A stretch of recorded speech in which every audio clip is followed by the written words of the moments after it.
Oh, okay. So coming live from Baja California over the Thanksgiving holiday 2023, Kristen Hayer, welcome to Listening with Leaders.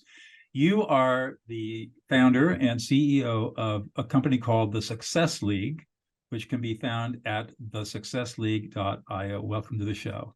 Thank you so much. I appreciate you inviting me to do this. Absolutely. Well, I interviewed you on Authority Magazine, and I was just struck by your deep background in working in corporate America and then starting your own business. Why don't you give us a little bit of your backstory? Yeah, so I kind of came up through the tech industry early in my career. I majored in marketing when I was getting my bachelor's degree and kind of went into business in Seattle because that's where I lived at the time. And quickly found that marketing is a very tough field to get a toehold in, and that actually there was a lot of other areas of business that nobody had really taught us about in school. And so I ended up working for a few tech companies in Seattle when tech was fairly new. And I almost hate to admit how early it was in the tech scene, but it was pretty early, and so I was lucky enough to have a chance to kind of become a salesperson in the tech space, and that was after a few sort of earlier jobs that were in different areas. That was really kind of where I settled, and I had a boss who was amazing and kind of talked me into going into sales, and so I started developing my career in tech sales and did that for a long time and became a sales leader and then continued along that path and then got the chance to move to California. And right around the time that I moved to California, which is where we live now, um, that was around the time that customer success was really becoming a field. And so one of the first sales teams that I managed in California, I got a chance to build a customer success organization as a part of that team that I managed. So I led sales, customer service, and customer success and business development. So kind of all of the customer facing teams in the organization. And as a part of that role, I got to build out that team, and it really started to interest me because I thought, you know, I've been managing salespeople for all of these years, and salespeople, I like dogs. I sort of look at salespeople like Labrador retrievers. They're awesome. They're really good. They go get the ball every time for you. And they come in three different colors. They're all universally roughly attractive, and they're great. But customer success people are a wide variety of different kinds of people with different skills and strengths and things that they do when they're not at work. And it's such an interesting group of people. And so I got really excited about leading teams like that. Um, Once I started leading that team, it was at a company called Vertical Response. The next company I went to, I was the VP of customer success. And so I really decided it was time to focus on that field.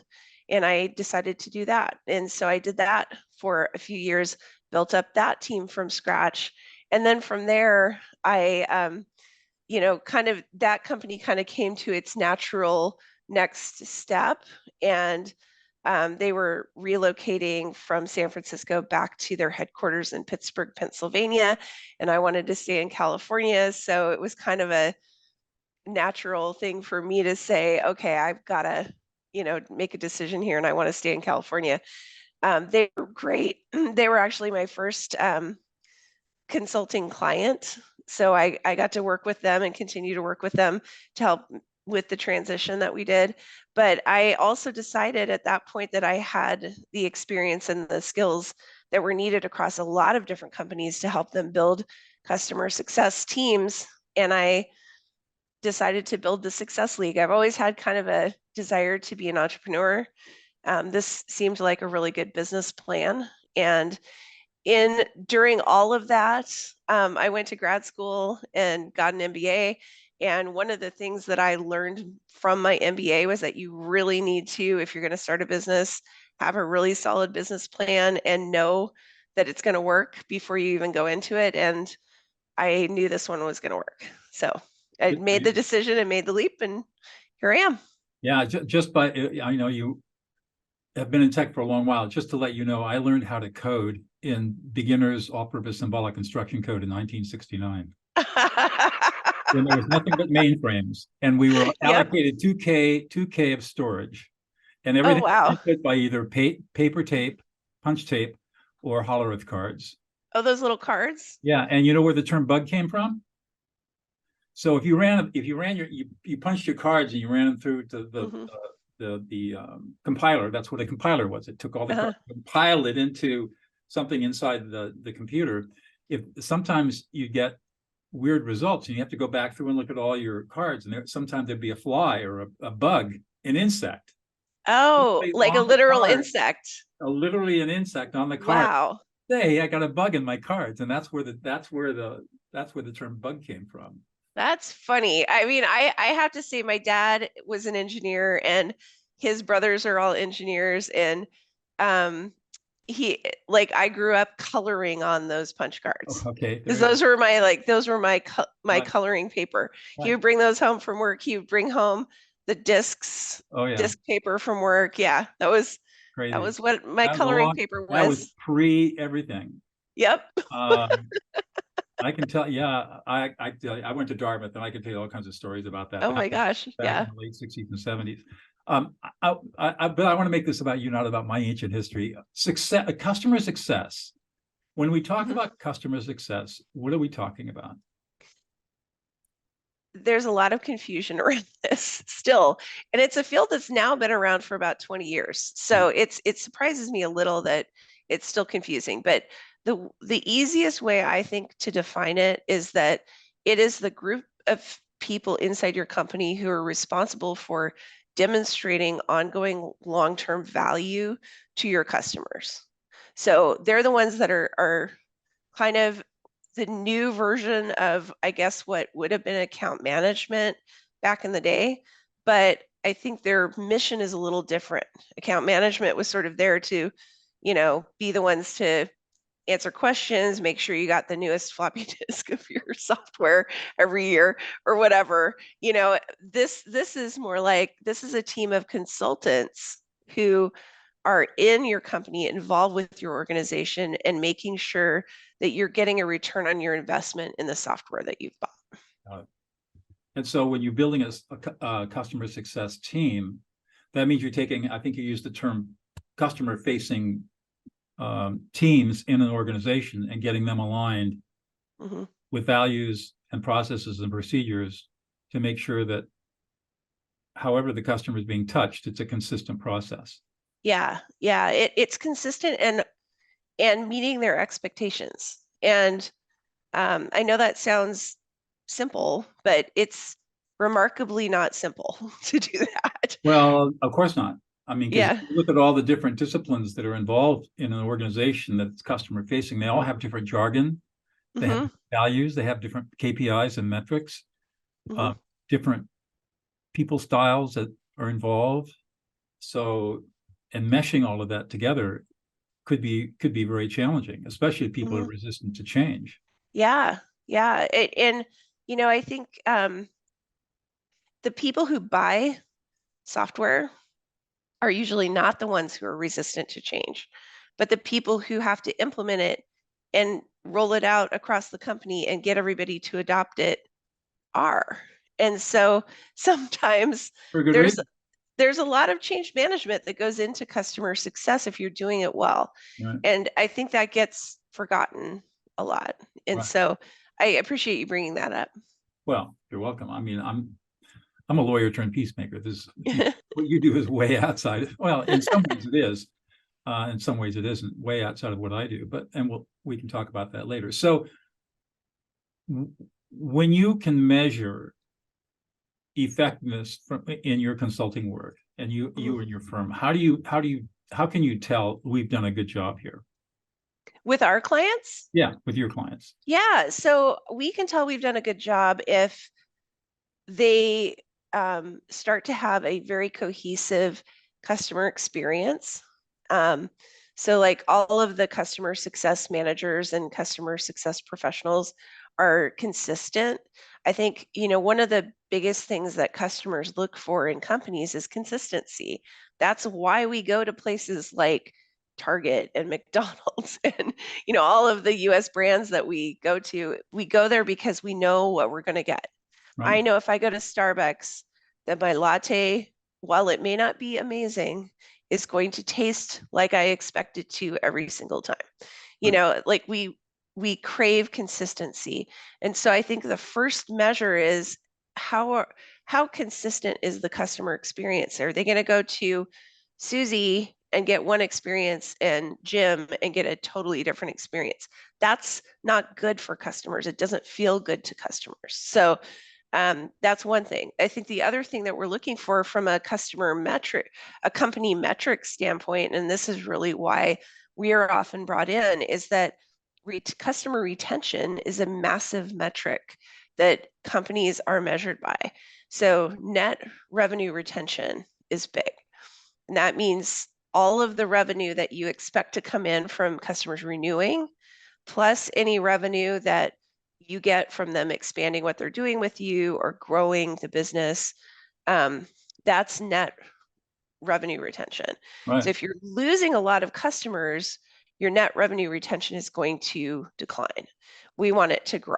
And so that's another thing we're looking for, is to help our clients grow their net revenue retention. And that's how we see that we're successful. And then I'd say the final thing, and this is sort of a lagging metric, but customer satisfaction. Most companies have some way of measuring customer satisfaction. I like and dislike some of those ways, but like I don't want to spend time on that today, but I think that however you're measuring it, we would expect it to be increasing. And along with that comes, customers referring new customers to you, customers sticking around for longer, customers being an advocate for you at your trade show every year, whatever. I think all of that is incredibly valuable. It's a lot cheaper to keep a customer than it is to gain one. Yeah, the last metric I read on that, it was like 7 times less expensive to keep a customer than to get a new one, Oh. which is huge because it's incredibly expensive to go get a new one. So when your firm is hired, who typically will hire you in a company? At what level? Yeah, we're often brought in by either an investor or a C-level person, either a CFO, a CEO, or a COO. Chief Customer Officer is a newer title, and we're starting to see a few of those folks. But it's newer, and those other three are kind of the more common Right. leaders who bring us in. And we're usually brought in to either address a problem with retention, or we're brought in to educate a team, or we're brought in because we have a big training component of what we do, or we're brought in to help with a transformation with a company that hasn't had customer success and needs to put it in place. Mm-hmm. And so those are kind of the three areas that we focus on. In our Authority magazine interview, I was struck by how important leadership development is in your mind. Tell us a little bit about that. So I am very passionate about leadership because I was not ever given leadership training. And so I had to learn all of the things that I have learned to get to this place the very, very hardest possible way. And I've learned a lot over the years by trial and error and reading things. And so I'm passionate about leadership development because I feel like it can have such a powerful impact on people. We all go to work. Most of us have to go to work, right? We have to go to work. We have to make money. That's how we live. That's capitalist society. So, given that you're at work more hours of the day typically than you're at home with your family, and your boss, your leader of your team, has a very material impact on how positive or negative that experience for you every single day will be. And so I think leaders have such a huge impact on everybody's health and mental health and ability to succeed. And I think great leaders choose to build more great leaders so that they can minimize the impact that bad leaders have on society. Bad leaders have a horrible impact. If you think about it, if you went to work every day and you were getting verbally abused and you were getting put down and you went home to your family, would you have a great relationship with your family? Yeah. Absolutely not. And yet the opposite can be true. If you have a great leader who's building you up, you're going to be more likely to go home and have the impact on the people that you have at home that's positive and uplifting and nurturing. And so, I that's why I think leadership is so important. It has such a broad impact beyond work. When you walk into an organization, obviously you're going to be doing some assessments. Mhm. And I would imagine that you're assessing the leadership capacity of the organization, because without good leaders, they're never going to be able to change and adopt a good customer success plan. Would I be correct in that? That is correct. And And what do you see when you see deficiencies, which I'm sure you see more frequently than not? we do. So what I look for and usually I'm looking specifically at the customer success leader who is in place rather than the whole leadership team, although sometimes we see some gaps there as well. And depending on who hired us, we may share those with the other party. Um, but often what we're looking at is the customer success leader. And if we see gaps, but we also see coachability, we look at that as somebody who can learn and grow and will get better over time. If we look at somebody who has major gaps and also is not coachable, our advice to the company would be to transition them out, because they're if they aren't coachable, those problems that they're sharing with the rest of their team and the rest of the company are only going to get worse over time. And it's going to have a bigger and bigger impact the longer the company lets them go. And so, unfortunately, sometimes our work results in leaders being let go. Yeah. And I mean, it's not the outcome we're hoping and looking for when we come into a company, but it when we're making that recommendation, we take it really, really seriously, and it is the best thing for that company. Right. I know that when I'm engaged, sometimes to come in and help companies deal with the chaos and conflicts and fights and arguments. Yeah. And the first thing I do, if I'm not being brought in at the C level, then I say, who's in charge? And I need to talk to them before we do anything else. Mhm. And I have the same attitude you have. If I talk to the CEO or the COO or even the CFO, and I see somebody who's not, because the conflict always starts at the top. If I'm seeing somebody who's not willing to change and grow and learn, I won't take the engagement.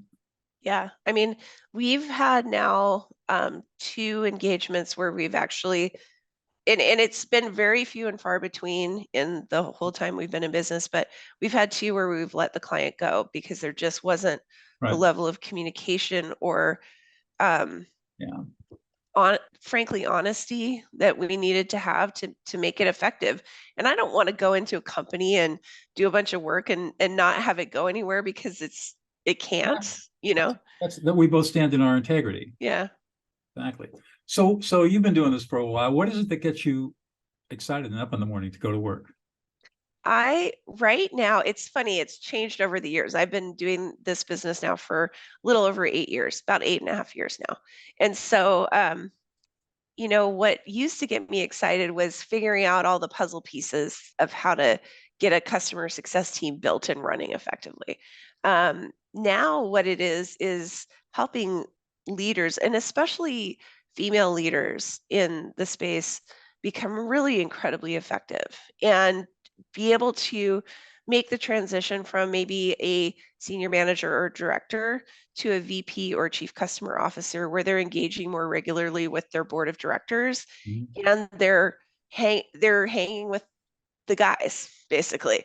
I love helping female leaders figure out how to engage at that level and to have that seat at the table and to not only have it, but succeed wildly at it. That is what gets me up in the morning. Cool. What is it, if you think about all of this, what is it that you think is unique about you, Kristen, that Um, you bring to the table? that's interesting. I think what I bring to the table is a really broad perspective from a lot of different parts of business. I started out, like I said, I got a degree in marketing. My first job was at a screen printing company because that's what I could get when I got out of college. And I was a merchandising person there. I got to experience that role. I got to experience project management roles. I've experienced sales roles. I did loop back around and have marketing for a period of time, a lot of go-to-market teams. And I think that what I bring to the table is that broad perspective on how businesses run. I think that the other thing I bring to the table is I am a creative person, and I think with creativity comes curiosity. And I spend a lot of time thinking about how businesses run. I just love the mechanics of how different kinds of organizations do their work. Like, are they a manufacturing company? What does that mean for them? What are the costs of that? What are the things that they have their people working on? How do their facilities run? Tours of manufacturing facilities sounds really nerdy, but it's like one of my favorite things. I love going on tours of factories, basically. I always have. And so I guess I'm just curious about that. And so I learn a lot about how different companies work. Now that I've had the Success League for 8+ years, we have had over 400, probably now closer to 500 different companies that we've worked with. And I have learned so much about different kinds of tech companies. And, even though we largely focus on tech, we've still had pharmaceutical companies come through. We've had manufacturing companies come through. We've had reseller kinds of companies go through that are in the telecommunication space. And I always learn something interesting and new about how they work. And I think that that's fascinating. And I think that that lets me bring all of that knowledge and expertise to every company we work with to say, hey, look, you need to do it your way, but here's some ideas from different industries and companies and different ways of thinking about it. And that lets me be very creative with our clients.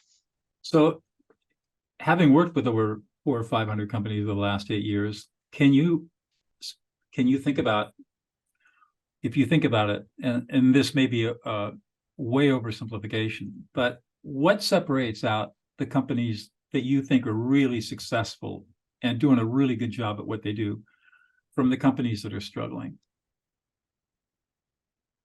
I think the companies that are successful are listening to their clients, and not just listening to them by sending them surveys and getting their information back and doing all the data mining there.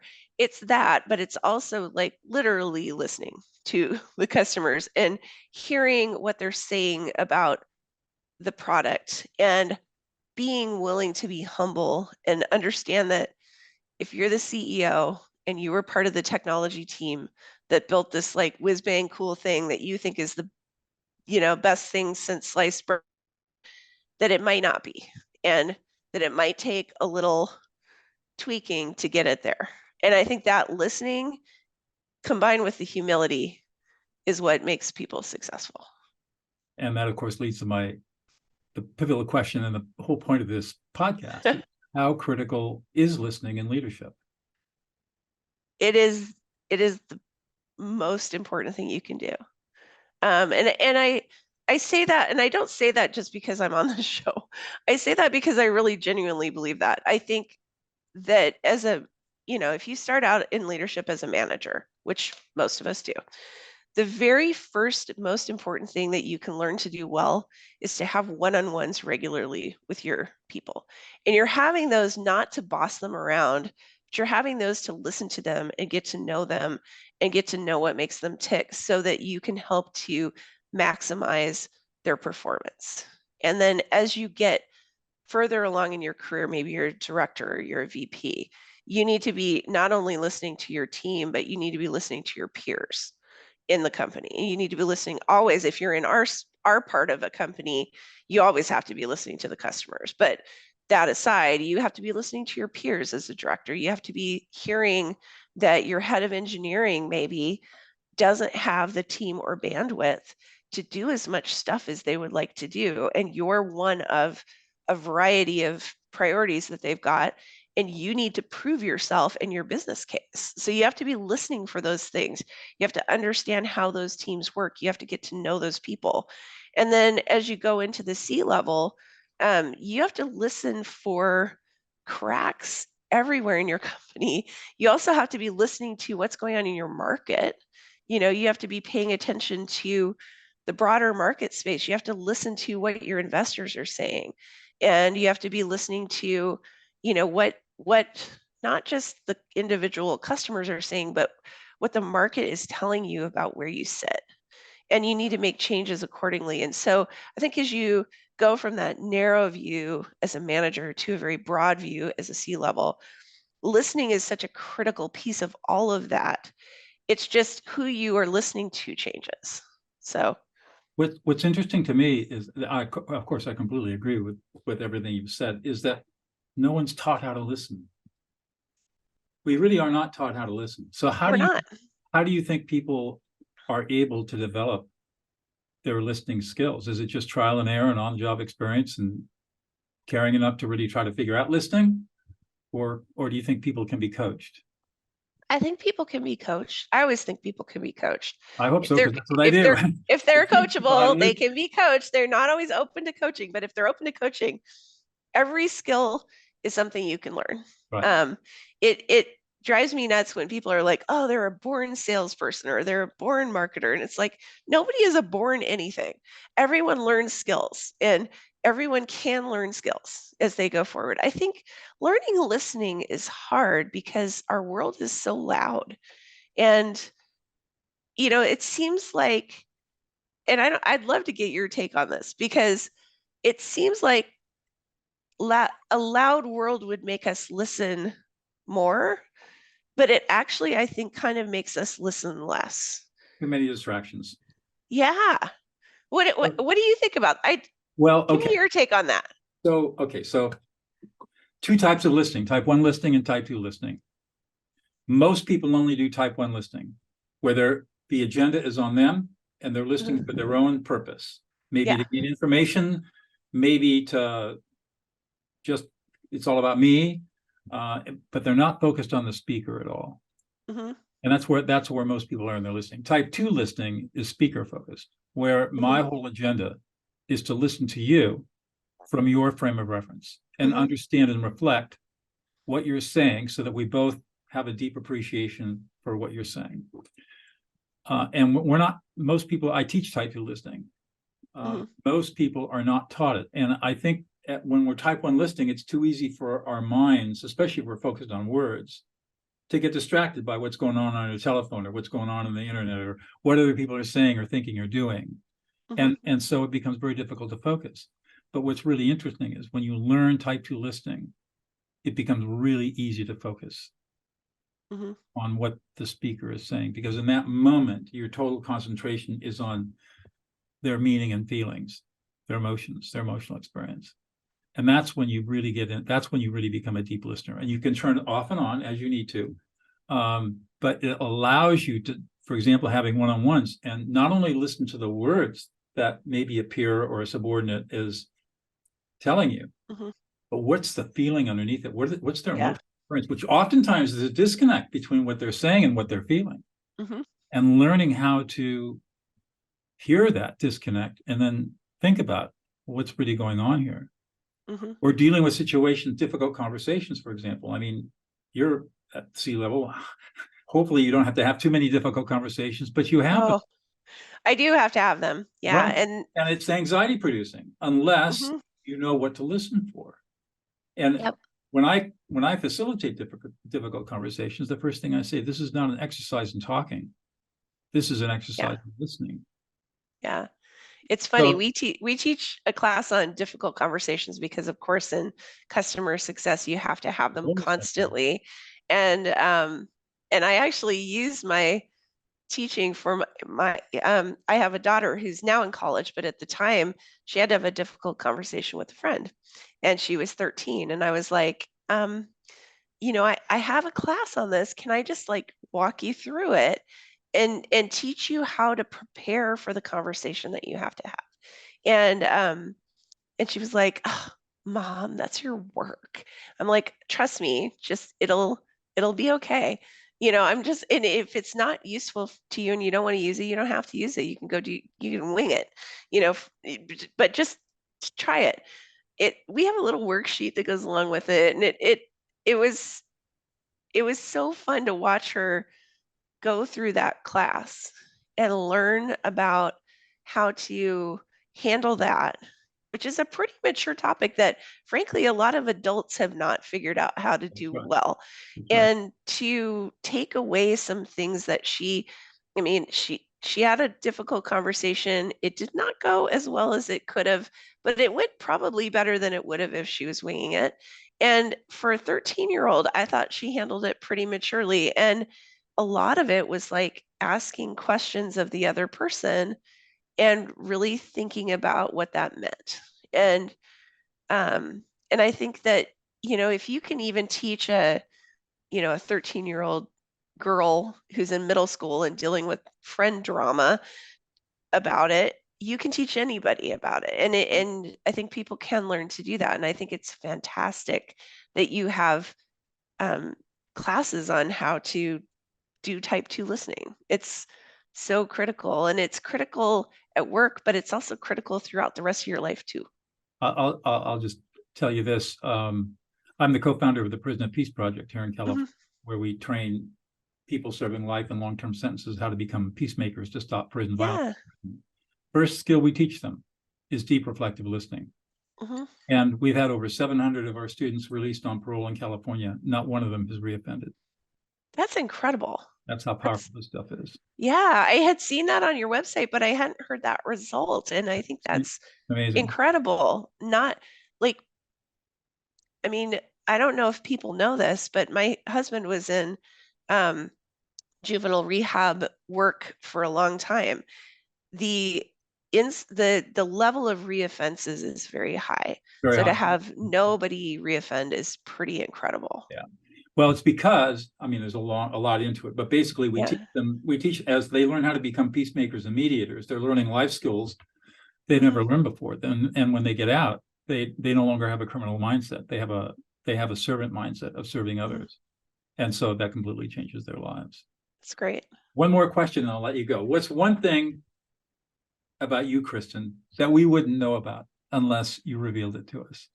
Okay, I grew up in Papua New Guinea. So my parents worked overseas when I was a kid. I lived there from middle school through high school. And Papua New Guinea is, if you don't know where that's at, and a lot of people don't, it is a island in Indonesia that is north of Australia, and it looks like it's shaped kind of like a dinosaur. So if you're looking at a map, that's Papua New Guinea. Half of the country is an independent nation. The other half is part of Indonesia. And so the independent nation part is where I lived. And I went to boarding school there. My parents worked out in a remote village. And so that is something that I don't share with a lot of people. It's sort of weird. It's a weird way to grow up, but it's also something that taught me a lot. So I bet. Yeah. Amazing. Well, this has been a great conversation, Kristen. Thank you so much for taking time out of your nice vacation day down in Mexico. Oh, thanks, Doug. I really appreciate you having me on the show, and it's been delightful to talk with you. Okay.